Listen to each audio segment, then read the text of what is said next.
Don't forget, we have the tour coming to you. Link below.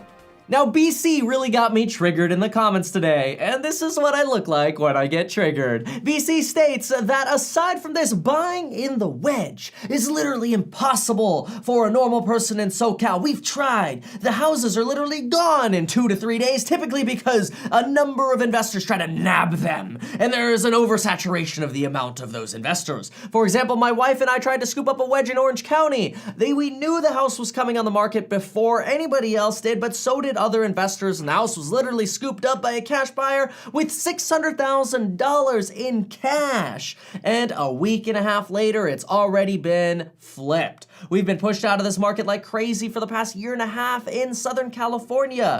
Wrong. Okay, aside from my terrible Donald Trump impression, let's get into the meat of the matter here. Finding a wedge deal is a matter of competing in the fight.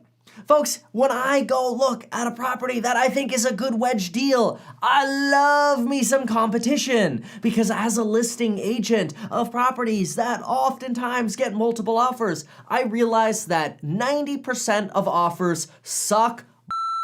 Straight up, 90% of the offers you get are either lowball offers, have stupid, dumb terms buried in them that make no sense for the seller to accept, and really when a property has 10 offers, maybe 2 of them are good. At least that's what I found, and I don't think it's gonna be any different in Orange County. But even if it is, here's what you need to be telling yourself. When there is competition, active competition, multiple offers on a property, what is it telling you? It's telling you that it's a good deal. This is proven by the example we just heard here, that the house was flipped within a week and a half. That means they didn't even have to do anything to it. It was such a good deal. So here's where, unfortunately, I probably have to make the presumption here that BC was wrong. See, here's how this works. For BC to have lost out to a $600,000 buyer cash, who was able to flip the property doing no work to it or very little work to it a week and a half later, that probably means, especially because this was an off-market deal, that the actual value of the property was closer to $700,000 plus. I don't know this address, I don't know the property, doesn't matter. But here's how you play this game. Property like this comes up for 600 grand. Let's say it has 10 offers on it. Well, guess what? Most of those cash offers can't go above a certain range because there's so many selling costs. So they're gonna be capped around, let's say, $610,000. If you're looking to buy a wedge deal not to flip, but to keep long-term and rent it, guess what? All you have to do is offer a little bit more money. Offer $612,000. And I'll give you a real example here in 1 second. But watch this. When you pay $612,000, what happens? You cap out what all the flippers can pay. You eliminate from the ball game all the competition that can't pay this much. Who are you up against then? You're up against the homeowners that are able to pay $612, but they have to sell a house, or they have other weird contingencies, or they need money back at closing and all this stuff. No problem. Screw them. You write your offer super dank clean. Here's how you do that with a real example, because I just bought 2 wedge deals the same way, each with over $100,000 in the wedge within the last 2 months. By the way, this is the kind of stuff I teach on almost a daily basis in the real estate investing course, where people bring me their deals and I give them recommendations on exactly what to do. Obviously, we have over 340 lectures as well that you could learn from, and you should use Spring 2019 and join with 18% off right now as a coupon code. Anyway, here's how you write yourself a dank offer. Guess what? Let's say that place is on the market for $600,000. It's got a ton of cash offers. What do? Well, the first thing you do is you beat all the freaking flippers because they have to pay selling costs. So pay more money. That's how you start making a dank offer. You pay more money, but just a little bit more than the flippers so that there's still enough of a wedge room in there. Guaranteed, if they turn around and flip this within a week and a half, there was probably a $100,000 wedge in that deal. And because you didn't want to compete with multiple offers, you got sad and didn't end up competing, and you didn't get the deal. That doesn't mean deals aren't there to be had. It just means you're not being either advised on the right strategies or you're not putting forth the right strategies. Second thing, close of escrow terms. You pick up the phone. Bro, listing agent. Do they want a long escrow or they want a short escrow? They want a short escrow, no problem. They want a long escrow, no problem. Give them what they want. It ain't that big of a deal. Be accommodating. What's close of escrow time frame gonna do for you? Nothing. Makes no difference for you in the long run. Deposit? Hey, you know what, Mr. and Mrs. Seller? If you give me the deal, I will sign my deposit over to you right now. You know what? I will wire it to your bank account.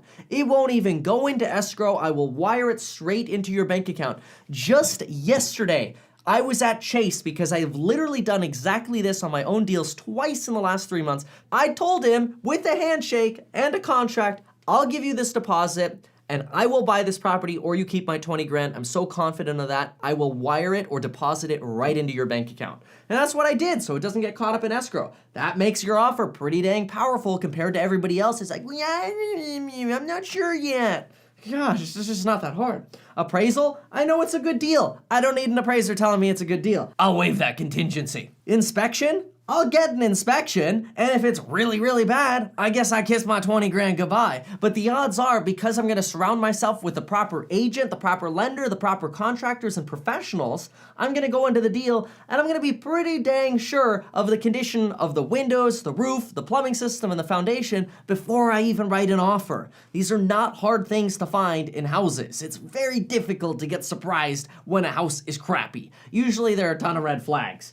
Cross that off the list. I won't do an inspection, or I'll do an inspection, but you can keep my 20 grand if I decide to back out. Loan? I'm not worried about it. This is where you have to have a good lender in your circle. I'm telling you, a lot of this stuff sucks as a buyer, but if you want a good deal, sometimes this is just what you have to do. You gotta play game. Sale contingency? Don't even bother writing an offer on a good deal if you have to sell a house to get it. It ain't gonna happen. Credits? Don't bother. Don't even try to ask the seller to cover some of your closing costs if you're in a competitive environment for a good deal. And now all of a sudden, what do you got? You got yourself a dank offer, bro. And when you got yourself a dank offer, you're gonna get one accepted one day, and you'll get yourself into a wedge deal.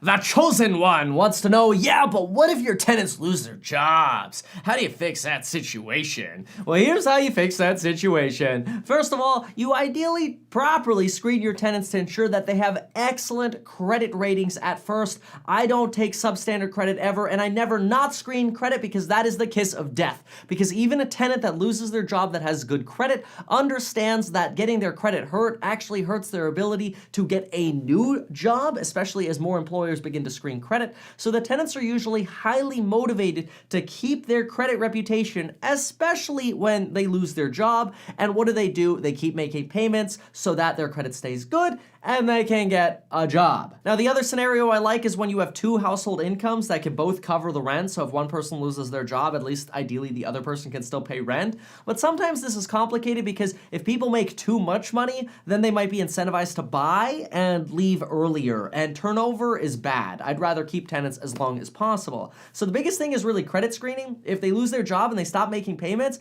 well, I guess they're getting evicted and their credit's getting shot. That's your leverage over the tenant. Credit, credit, credit. So many people try to, rent a property out on gut feeling or, well, everything seems good or their car's clean. It's really dumb. It's really stupid. Run credit, document everything about them. I go through exactly what to document in the real estate investing course. It'd be a long list here, and I show exactly how to run the credit as well. But folks, geez, don't mess around with tenants. Do the proper screening. If they don't pay, they get the boot. That's how it works.